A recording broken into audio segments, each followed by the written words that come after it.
नमस्कार, आप देख रहे हैं महानगर न्यूज और आपके साथ मैं हूं शताब्दी शर्मा। हर बार हम आपके सामने महानगर न्यूज स्पेशल के प्रोग्राम में कुछ ऐसी शख्सियतों को सामने आपके रूबरू कराते हैं जो कुछ किसी कार्य में विशेष है। आज हमारे साथ पंडित चंद्रभूषण व्यास जी हैं जो अपनी अलग अलग शैली में विशेषज्ञता हासिल किए हुए हैं, चाहे वो वास्तु की हो, चाहे वो ज्योतिष्य की हो, चाहे वो न्यूमरोलॉजी हो। तो चलिए, 2024 लग चुका है। 2024 में कई सारी चीजों पर आज हम बात करेंगे।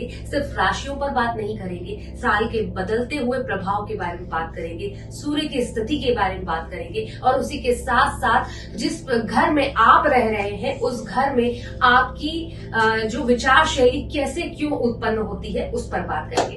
तो चंद्रभूषण जी, सबसे पहले तो आपको हमारा प्रणाम।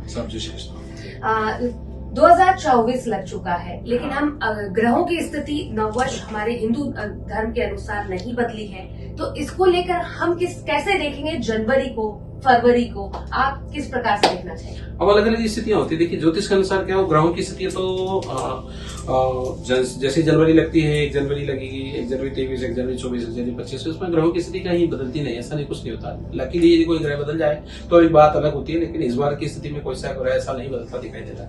अब यहाँ स्थिति आती है कि हमको अंकों के ऊपर चलना है। अंकों का खेल है जी। अंकों पे व्यक्ति खेल लेते हैं, सारी चीजें होती है। अंकों के सबके लाड अलग अलग होते हैं। सबके लाड की बात कर दूं तो मैं आपको क्रमानुसार सबके लाड बता देता हूँ। मेष राशि का लाड यदि है तो सूर्य है, वृषभ राशि का लाड यदि है तो चंद्रमा है। तो तीन नंबर का अंकों की बात कर रहे हैं अपन। तो मेष आता 1 नंबर का लाड जो है वो सूर्य है, 2 नंबर का लाड जो है चंद्रमा है, 3 नंबर का लाड की यदि बात करें तो गुरु है, और 4 नंबर का जो स्वामी है, 4 नंबर का जो लाड है वो राहु है, 5 नंबर का लाड जो है बुध है, और 6 नंबर का जो लाड है वो शुक्र है, और 7 नंबर का केतु है, 8 नंबर का शनि है, और 9 नंबर का मंगल है। ये सभी के लाड हो गए अलग अलग करके। अब सभी के लाड हो गए और 2024 का लाड देख लें अपन। 2024 में 20 प्लस 2 प्लस 4 इन सब का लाड हो गया 8 का लाड होता है शनि होता। तो शनि की स्थिति में साथ में इन राशियों के सबके लाड अलग अलग। तो मेष से के मीन तक क्या सबकी राशियों के स्वामी अलग अलग हो जाएंगे। यदि उसकी बात करें तो नंबरों की बात करें तो मेष राशि का स्वामी कौन होगा? 1 नंबर के राशि का स्वामी होगा तो सूर्य होगा। 2 नंबर का स्वामी, अंकों की बात कर रहे हैं अपन, अंकों की बात करें, जिनकी मेष राशि 1 नंबर के स्वामी है तो उसका स्वामी सूर्य हो जाए। अब इसी राशि वालों को क्या करना चाहिए वो देख लें सबसे पहले। तो न्यूमरोलॉजी से हम जानते हैं किस राशि पर क्या प्रभाव पड़ने वाला है। न्यूमरोलॉजी। अब न्यूमरोलॉजी में ये स्थिति होती है कि 1 नंबर का स्वामी, यदि अदर अंकों की बात करें तो 1 नंबर का स्वामी सूर्य होता है, और ज्योतिष में बात करें तो एक राशि मेष राशि का स्वामी मंगल होता है। अब एक राशि का स्वामी सूर्य हो गया और इधर 2024 का स्वामी शनि हो गया। सूर्य और शनि दोनों के, तो मेष राशि वालों को बड़े समझ के चलना है, सावधानी से चलना है।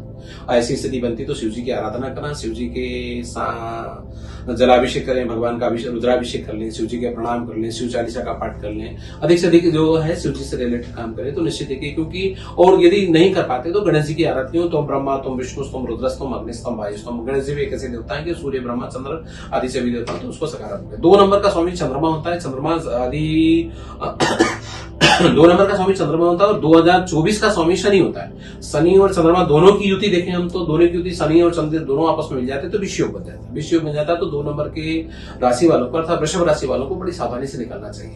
क्योंकि जब भी लिखेंगे तो 2 नंबर की राशि लिखेंगे, 2 नंबर की राशि वालों को सावधानी से रहना चाहिए और वाणी में संयम रखना चाहिए। बोलते समय बहुत संयम से रखना चाहिए। निर्णय क्षमता उनकी कम होती है, अर्थात बोलने में आ जाता है। क्योंकि ऐसा ही कहा मुंशी प्रेमचंद कहते हैं कि ज्यादा बोलने वाला पशु नहीं बोलने वाला पशु मार खाता है, ज्यादा बोलने वाला व्यक्ति मार खाता है। इसलिए वृषभ राशि वालों को 2024 में कम से कम बोले, कम से कम निर्णय लें, जितना हो उतना ही बोले।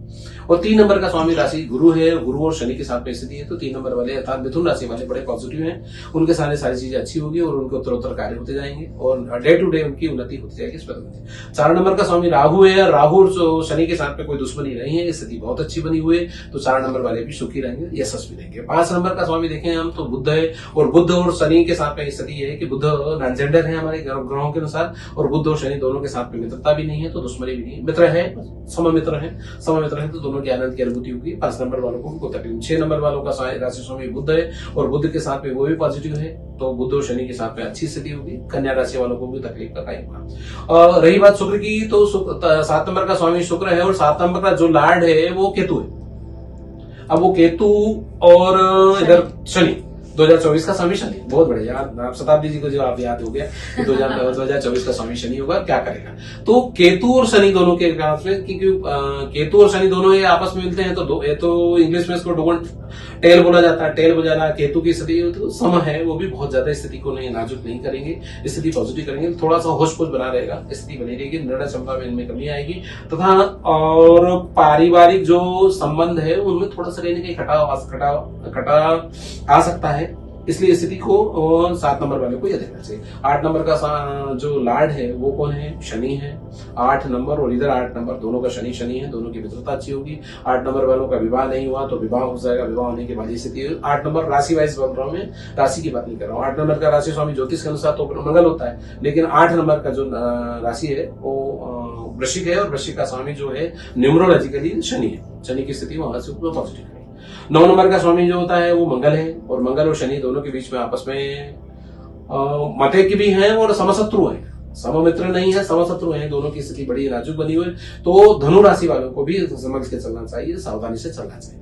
अब इधर देखें हम 10 नंबर आती है, तो 10 नंबर का राशि स्वामी 1 और 0 दोनों को मिलाएं तो 1 हो जाता है। 1 का स्वामी सूर्य हो जाता है। सूर्य की स्थिति भी वही वैसी की स्थिति, शत्रु है, पिता पुत्र है, लेकिन दोनों के शत्रु है। शत्रु होने के कारण भी स्थिति हमारी नाजुक बनती है। और 11 नंबर का स्वामी 1 और 1 2 को करेंगे, 2 का टोटल 2 होता है, 1 और 1 का टोटल 2 होता है। 2 का स्वामी चंद्रमा होता है। चंद्रमा शनि के साथ में स्थिति जैसी कर्क राशि वालों की, अर्थात 4 नंबर वाले राशि वालों की जो स्थिति है वैसे ही 2 नंबर वाली अर्थात कुंभ राशि वालों की, 11 नंबर राशि वालों की स्थिति भी वैसी की वैसी होगी। ऐसे ही पंडित जी, जैसे कि आप नंबर वाइज हमें बता रहे हैं, जो जातक होते हैं उनको ऐसा लगता है कि हमारा ये नंबर है। आखिर साल कितना प्रभाव डालता है किसी नंबर पर? यानी वाकई में ऐसा लगता है, क्योंकि जब हम जन्म तिथि, जन्म के ग्रह, जन्म के नक्षत्र उस पर होता है, तो जो जन्म से एक डिसाइड हो गया नंबर आपकी जन्म तिथि से, तो साल का क्या वाकई में प्रभाव पड़ता है? हाँ पड़ता है, क्यों नहीं पड़ता। क्यों? कलयुग केवल नाम बताना, हर चीज का कहीं ना कहीं असर तो होता ही है। अब जैसे नंबरों की बात करें, क्योंकि आए दिन हम जो भी चीज में जो भी चर्चा में करेंगे तो तिथियों को कम लिखते हैं, नंबरों को ज्यादा लिखते हैं। तो आए दिन 2024, 2023 आज हो गई, आज कौन सी तारीख होगी आपकी? 8 जनवरी 2024 हो। 8 का स्वामी देखा जाएगा, जनवरी का स्वामी देखा जाएगा, 2024 का स्वामी देखा जाएगा।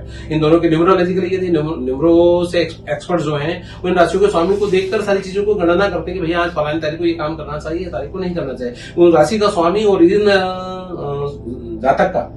जातक की राशि का स्वामी या जातक के जो मूलांक बोले, अपन जन्म तारीख बोले, दोनों का राशि का स्वामी यदि उसका अधिपति दोनों के आपस में मित्र है तो आपका काम हो जाएगा, और नहीं है दोनों के शत्रु हैं तो आपका काम नहीं होगा, परेशान हो जाएंगे आप। उस दिन काम नहीं होगा, आपको परेशान होकर बैक टू होम आना पड़ेगा।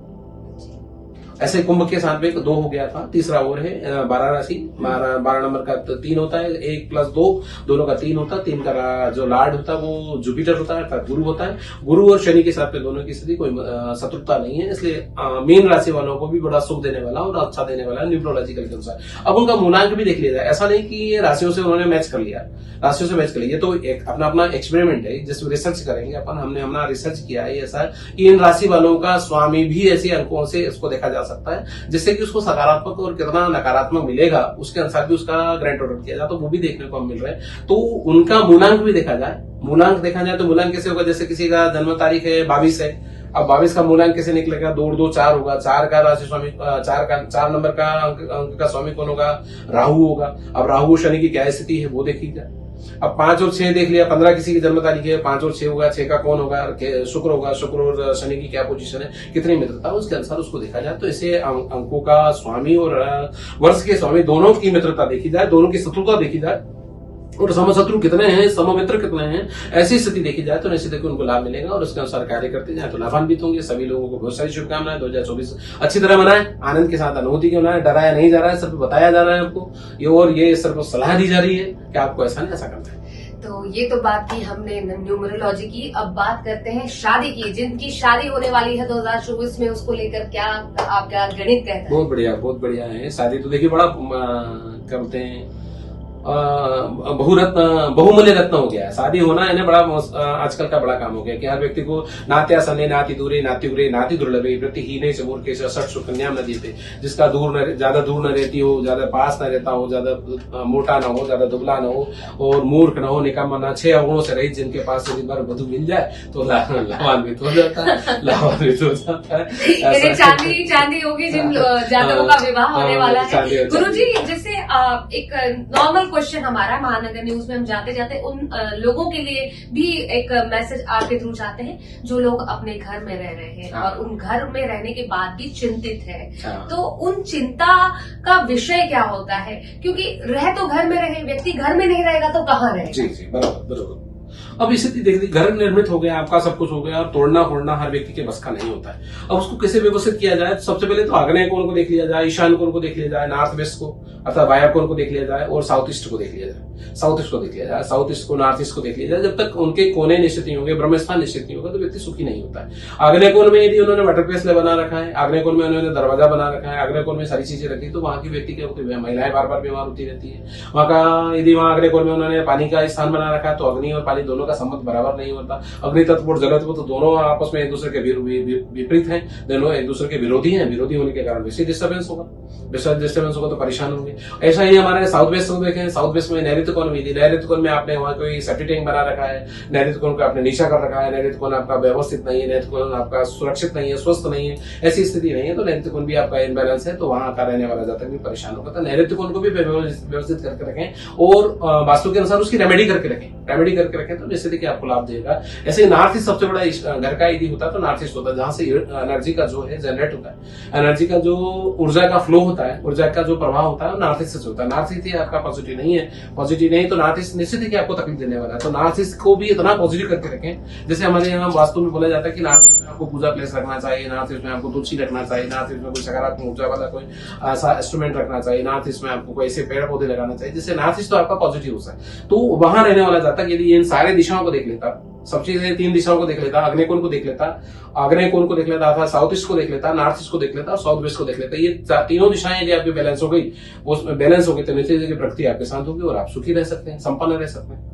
इसमें तो दो मत नहीं। तो चलिए, आज हमने विषय जाना और विषय में हमने ये सारी चीजें बारीकी जानी है कि कौन कौन सी चीज में नकारात्मकता होती है और किस चीज को किस तरीके से सकारात्मक करना चाहिए। आने वाले एपिसोड में हम जल्द जानेंगे गुरुजी से कि किस प्रकार से छोटी छोटी चीजों से हम अपने घर का वास्तु सुधार सकते हैं और उसी के साथ साथ जो स्थितियां हमारे जो मन और विचार पर एक नकारात्मक प्रभाव डालती है तो उसे हम किस प्रकार से सकारात्मक करते हैं। तो महानगर न्यूज के लिए मुझे दीजिए इजाजत, फिर मिलेंगे एक नए विषय के साथ में। देखते रहिए महानगर न्यूज, सब्सक्राइब करना ना भूलें, लाइक करना ना भूलें। आज के लिए सिर्फ इतना है।